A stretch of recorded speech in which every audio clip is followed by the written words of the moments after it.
Hoje a gente vai falar da dificuldade de educar o filho especial em casa ou nas escolas. E aqui nos nossos estúdios nós estamos trazendo a Adilene Dantas, que é mãe do garoto Rafael. O Rafaelzinho está aqui com a gente, né, Rafael? Bom dia, lindão! E estamos recebendo aqui também a psicopedagoga Lucineide Moraes, que irá abordar com mais profundidade esse assunto. Primeiro eu quero agradecer a participação de vocês aqui no programa, tá bom? Para a gente poder tratar de um assunto que é tão importante, não é? Bom dia. Bom dia. Ser mãe é tudo, né? Ser mãe representa tudo na nossa vida. A partir do momento que a gente é mãe, a nossa vida muda, né? Mas como é ser mãe de uma fofura dessa, hein? É ser mãe mesmo. As pessoas me perguntam como é ser mãe de uma criança especial. Falei, você não é mãe? É a mesma coisa.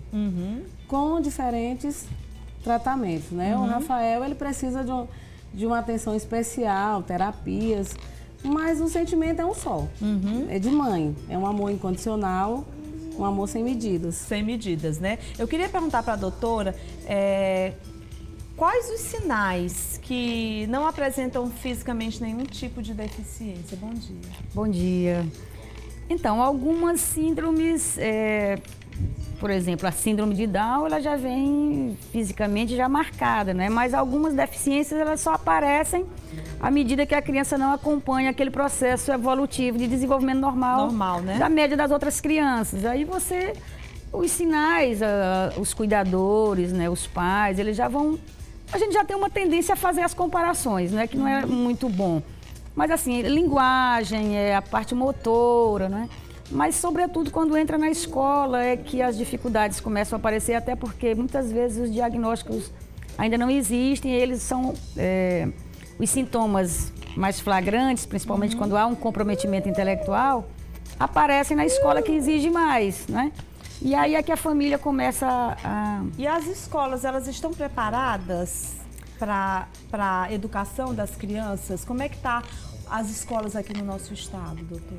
É uma situação nacional, né? Na verdade, a nossa escola, ela também não está muito preparada para lidar com os outros alunos, em vários aspectos. O aluno, por exemplo, que tem uma alta habilidade ou uma superdotação, ele também é muitas vezes negligenciado na escola. Quando a criança tem uma deficiência mais expressiva, uma deficiência sensorial, uma síndrome, na verdade os professores, eles se dizem não preparados, as escolas muitas vezes alegam que, e até legalmente elas não podem dizer isso, que não vão aceitar o aluno porque não tem estrutura, não tem preparo de professores. E eu lhe digo assim, eu sou professora da Universidade Federal e eu ministro essa disciplina, Educação Especial. Então, quem são os professores que estão preparados? São aqueles que saem da licenciatura da pedagogia e nas outras licenciaturas eles têm uma disciplina com Libras. Mas a nossa capacitação é o quê? Uma disciplina de 60 horas e os fundamentos da área da psicologia. Esse preparo, quem vai te dar é um estudo posterior e um caso prático, concreto. Cada sujeito é uma história. Então, se eu tiver três crianças com problema auditivo na sala de aula, cada um vai demandar uma intervenção diferente, porque eles não são iguais. Né? Então, a gente vai se preparando à medida que a necessidade... né? Adilene, no caso do Rafaelzinho, hein? No caso do Rafaelzinho, ainda é um pouquinho mais complicado, porque a começar pela própria inclusão na escola. Eu andei em várias escolas e eu recebi muitos nãos, muitos. E eu não sabia que existia um programa, que a lei me amparava. E, na verdade, desde uma convenção da ONU, em 2006, que é a idade do Rafael, que tem essa lei. E eu não sabia. E fui até a Inês, que ela é até da casa aqui, ela é produtora, ela me falou que existia uma lei para eu procurar e eu fui em algumas escolas públicas e também recebi não. E eu fui na SEMEC, falei lá com a Tereza Fonse, ela pediu que eu procurasse uma escola e me dissesse qual era, porque eles iriam sim receber. E eu tive a felicidade de levar o Rafael na escola, professor José Carlos. E eu fui muito bem recebida lá. Coisa boa, né? Muito bem. Então, eles dizem, as escolas não estão preparadas, mas nem as mães. Eu não estava preparada para Rafael.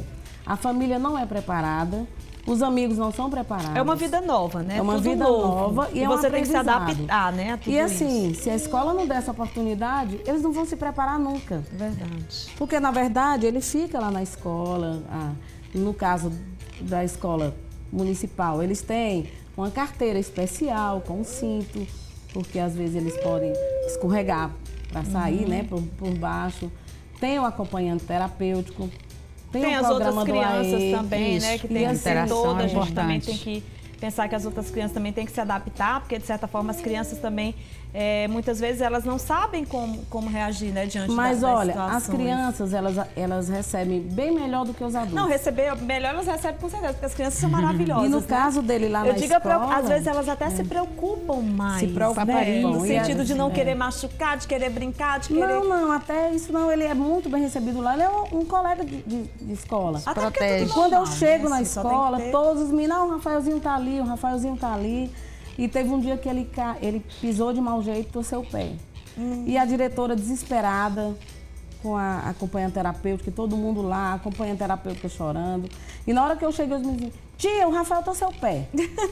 E eu peguei o Rafael, aí todo mundo preocupado, eu digo, não, gente, tudo bem. Eu cheguei lá na clínica para levar o Rafael, mas numa alegria.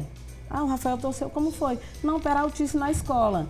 O povo fica preocupado comigo, eu digo, não, mas é isso que as crianças fazem, eles torcem o pé na escola, eles caem. E o Rafael também está lá para isso, né? Com certeza. E com relação ao processo de aprendizagem? Do mesmo modo, né? Quer dizer, o paradigma da inclusão, porque eu acho que é importante dizer que antes as crianças que tinham algum tipo de necessidade ou deficiência, elas eram segregadas, ficavam guardadas em casa, né? Muitas vezes a família tinha vergonha, não havia um acolhimento social, que já melhorou bastante. Mas é o que eu disse, quando chega na escola, são outras demandas. Em casa é tudo mais espontâneo, muito mais, né? Na escola, a aprendizagem vai depender muito de uma estrutura de formação de professor, recursos didáticos disponíveis, os apoios outros. Por exemplo, essa figura do acompanhante terapêutico. O próprio termo é inadequado. Porque na situação de escola, ele é aluno, ele não é paciente. Né? E muitas vezes é uma deformação da inclusão, porque a criança vai para a escola, ela está naquele espaço que nós dizemos assim, incluída, mas muitas vezes ela fica sob os cuidados do acompanhante e acaba não participando do processo das atividades. E muita gente pensa que para uma criança especial há um currículo especial. O currículo é o mesmo. O que deve haver são as adaptações no currículo para aquela necessidade específica. Então, né? Cada criança vai aprender como todas as crianças, né? É gratificante para você? É gratificante, é um desafio, né? Pois eu trabalho com alunos, eu dou aula para os futuros professores, né? É gratificante a gente ver que está havendo uma mudança. Uma evolução, né? O Brasil tem uma legislação das mais avançadas do mundo. Mas ainda, apesar dos avanços, ainda existe uma cultura muito ainda de preconceito. Então, muitas vezes o professor não acredita que a criança vai aprender. Há correntes teóricas que acham que ele só aprende até certo nível, né? Até certo estágio de desenvolvimento. E há, por exemplo, uma concepção da psicologia sociohistórica, né? Que diz que ninguém pode determinar o quanto alguém pode aprender. Então, partindo disso, nós devemos estimular sempre. Então, por isso que a aprendizagem é um processo que você tem que estar criando todos os mecanismos que vão favorecer esse aprendizado o tempo todo. Com certeza. E os pais, principalmente, eles têm que estar presentes assim, na vida dos filhos. Olha, Adilene, muitos telespectadores aqui estão mandando um WhatsApp para você. Eu fico até emocionada porque tá chegando o Dia das Mães, eu sou mãe também. E a gente sabe que a partir do momento que a gente é mãe, a nossa vida muda. Independente de você que está assistindo o nosso programa, que tem um filho especial, da pessoa que tem. Porque filho é filho, como você falou, né, Adilene?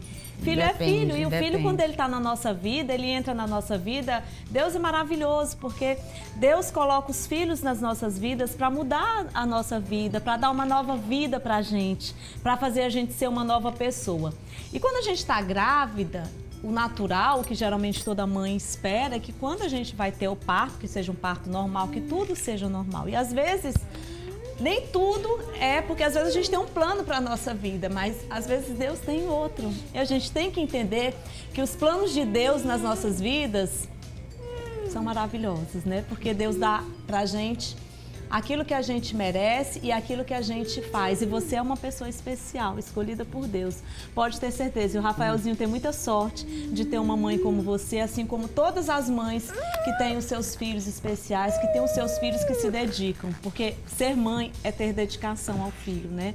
Então, parabéns, tá? Por você ser essa mãe que cuida do seu filho, que transmite essa felicidade. Eu estou vendo aqui a gente fazendo essa entrevista e ela é o tempo todo carinhosamente, aqui pegando ele, tendo cuidado, ajudando, o tempo todo ali preocupadinha com ele. E isso é importante. E a gente quer falar exatamente sobre isso. Como a gente está na semana do Dia das Mães, aqui no nosso programa Revista Meio Norte, a gente vai sempre essa semana inteira trazer temas importantes.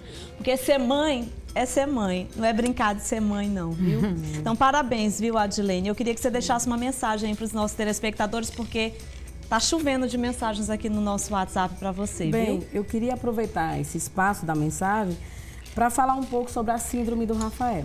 Rafael, ele tem uma síndrome raríssima, que é uma entre 50 mil crianças no mundo nascem com essa síndrome. No Brasil, não tem nada, nenhum estudo sobre isso. Ninguém se preocupou em catalogar, mas nós, mães, nos buscamos. Nós temos uma família síndrome Wolff-Hirschhorn no Brasil, que a gente tem um grupo no WhatsApp que participam 38 familiares de crianças especiais. Poucos pais participam, mas os que participam ativamente. Inclusive, o administrador é um pai, o Fabiano. E o que a gente sabe sobre a síndrome são trocas de experiências. Então, a gente é uma família e a gente está querendo fazer um encontrão nesse ano ainda, vendo se a gente consegue, talvez com laboratórios, alguns patrocínios, para a gente nos reunir em São Paulo, porque eu me achava um ET, porque ninguém sabia. Eu chegava no médico com o diagnóstico da geneticista, que já foi um parto para sair o exame, e até descobrir que existia um exame cariótipo que detectava, porque até então ele era só uma criança prematura e pronto. E nós queremos isso, nos encontrar. Eu já encontrei uma turma em São Paulo, numa viagem de negócios que eu fiz, e foi muito bom. O bom é isso, que a internet, as redes sociais, coloca a gente tudo próximo, Nós temos um grupo no Facebook, nós já lançamos o segundo vídeo de crianças da síndrome. Rafael tem uma fanpage no Facebook. Ah, por favor, passa essa fanpage aí pro pessoal que tá em casa, viu? Depois eu vou deixar aí pro pessoal da produção, mas blog do Rafael Campeão, Vencedor. Olha aí. Não é um blog, mas eu coloco assim pra poder... É blog do Rafael Campeão, Vencedor. Vencedor, né? Que lá nas primeiras postagens, principalmente, tem falando sobre algumas dificuldades e alguma coisa. E voltando só aqui na questão da acompanhante terapêutica, o que eles pretendem, lá, pelo menos lá nas escolas da SEMEC, eu conversando com a Tereza, é que a criança fique independente. O acompanhante está ali, mas o professor em sala de aula desenvolve tarefas específicas, no caso do Rafael, que é bem comprometido com o cognitivo dele. Rafael não fala ainda, ele fala mãe, e para mim já estou no céu.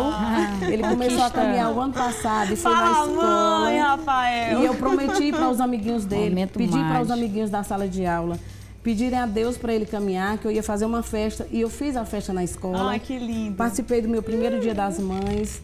E é muito gratificante. O recado que eu tenho para as mães é para não desistir dos filhos, buscar nada. O Rafael, eu levo o Rafael para todos os lugares. Quem me conhece sabe do Rafael. Preconceitos existem, não vão parar de existir. Existe dentro da família da gente. Existe tudo, preconceito em tudo, na vida de uma forma geral, eu nem ligo para isso. A gente não tem que ligar. Muitas perguntas imbecis. Olha lá, já tá bombando ali. Minha gente. Olha aí, Tutuco. Olha aí o gato. Olha aí o gato aí, todo então, aí é um MP Baby, é um...